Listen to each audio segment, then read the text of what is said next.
Assalamualaikum warahmatullahi wabarakatuh.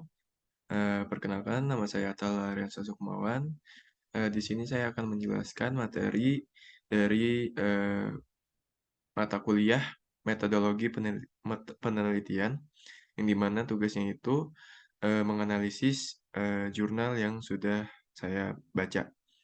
Nah, di sini judulnya itu yaitu Using Variation Theory with Metacognitive Monitoring to develop insight into how students learn from molecular visualization. Nah, permasalahan pokok pada artikel ini adalah yang dimana kesulitan siswa dalam memahami dan menggambarkan sifat dari partikulat suatu materi, terutama pada tingkat atom. Lalu, mengapa permasalahan tersebut diteliti? Permasalahan tersebut diteliti karena pemahaman tentang sifat partikulat materi terutama pada tingkat atom, merupakan dasar yang penting dalam memahami konsep-konsep kimia yang lebih kompleks. Pemahaman yang baik tentang sifat partikulat materi akan membantu siswa dalam memahami konsep ikatan kimia, reaksi kimia, dan berbagai fenomena kimia lainnya. Oleh karena itu, penting untuk mengidentifikasi kesulitan yang dialami siswa dan dalam memahami dan menggambarkan sifat partikulat materi agar dapat mengembangkan strategi pembelajaran yang efektif dalam mengatasi kesulitan tersebut. Lalu, rumuskan masalah atau tujuan penelitian. Nah, rumusan masalah pada penelitian ini adalah kesulitan siswa dalam memahami dan menggambarkan sifat partikulat suatu materi, terutama pada tingkat atom. Nah, tujuan pada penelitian ini adalah untuk mengidentifikasi kesulitan tersebut dan mengembangkan strategi pembelajaran yang efektif dalam mengatasi kesulitan tersebut. Lalu, kerangka teoretik yang mendukung pada permasalahan artikel ini adalah teori variasi. Nah, teori variasi adalah teori pembelajaran yang diadaptasi dari fenomenografi yang mengkaji ciri-ciri penting dari suatu fenomena, seperti ciri-ciri yang digambarkan dalam visualisasi molekuler yang diperhatikan oleh pelajar saat mereka mengalami fenomena tersebut, dan menimbulkan pertanyaan, mengapa siswa mengalami ciri-ciri ini secara berbeda. Teori variasi ini digunakan untuk memahami aspek-aspek dari suatu fenomena dan menguji pembelajaran dan pemahaman berdasarkan pengalaman variasi yang dilaporkan siswa. Lalu, metode penelitian yang digunakan dalam artikel ini adalah metode kualitatif dengan desain penelitian studi kasus. Penelitian ini dilakukan melalui beberapa langkah. Yang pertama, ada pengumpulan data, lalu ada analisis data, ada pengembangan strategi pembelajaran, yang keempat, implementasi strategi pembelajaran. Yang kelima, evaluasi strategi pembelajaran. Nah, melalui langkah-langkah tersebut, penelitian ini bertujuan untuk mengidentifikasi kesulitan siswa dan mengembangkan strategi pembelajaran yang efektif dalam mengatasi kesulitan tersebut.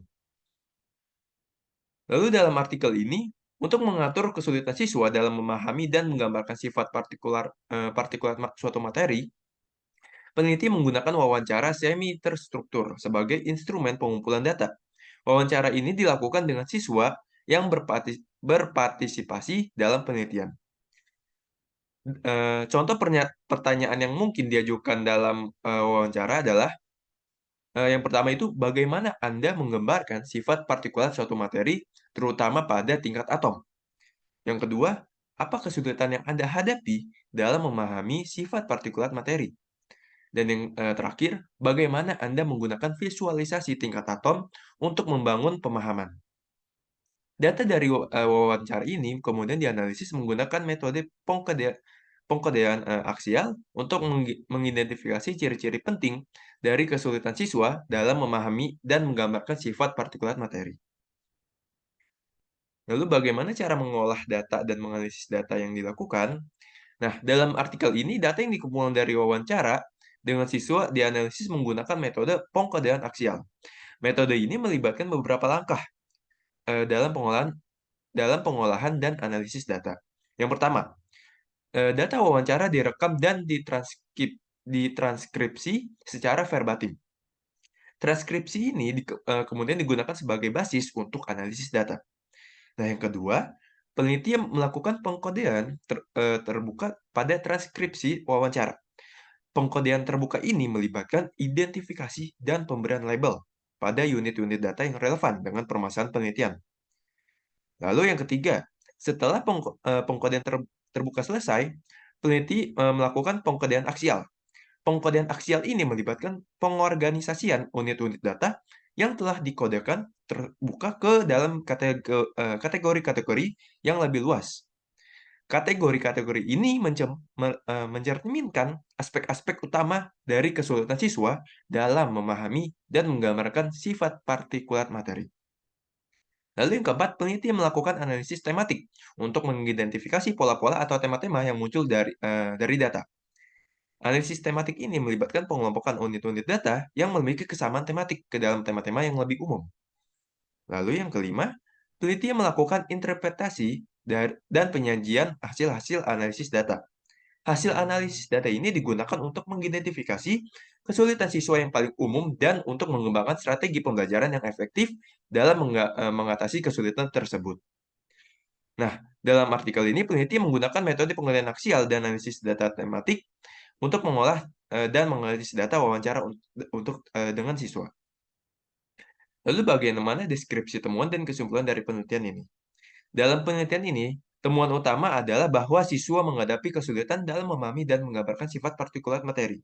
Mereka cenderung fokus pada fitur-fitur umum dan mengabaikan fitur-fitur detail yang penting.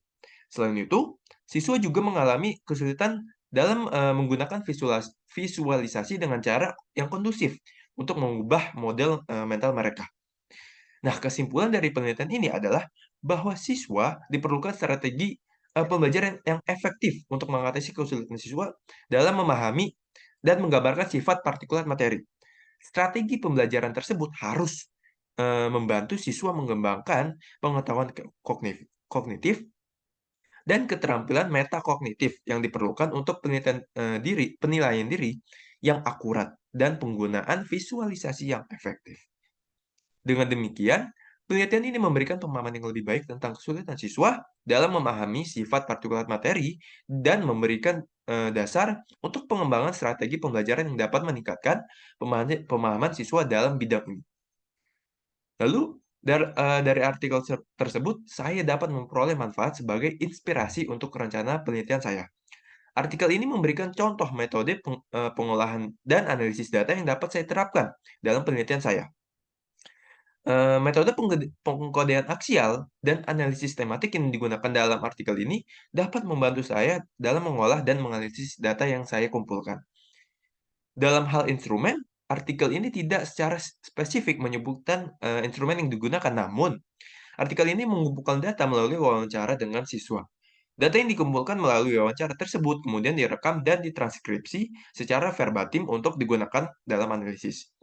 Dalam artikel ini, data yang dikumpulkan melalui wawancara mencakup tanggapan siswa terhadap visualisasi dan pemahaman mereka tentang sifat partikulat materi.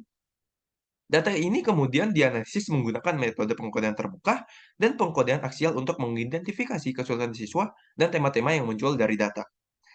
Dalam penelitian saya dapat menggunakan metode yang serupa untuk mengumpulkan data dan menganalisis data.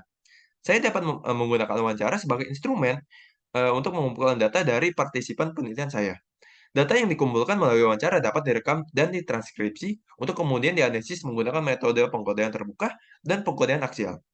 Dengan mengadopsi metode pengolahan dan analisis data yang digunakan dalam artikel ini, saya dapat memperoleh wawasan yang lebih mendalam tentang pemahaman dan persepsi partisipan dalam penelitian saya yang terhadap topik yang sedang diteliti. Mungkin itu saja yang presentasi yang saya bisa sampaikan. Mohon maaf bila ada kesalahan kata. Wassalamualaikum warahmatullahi wabarakatuh.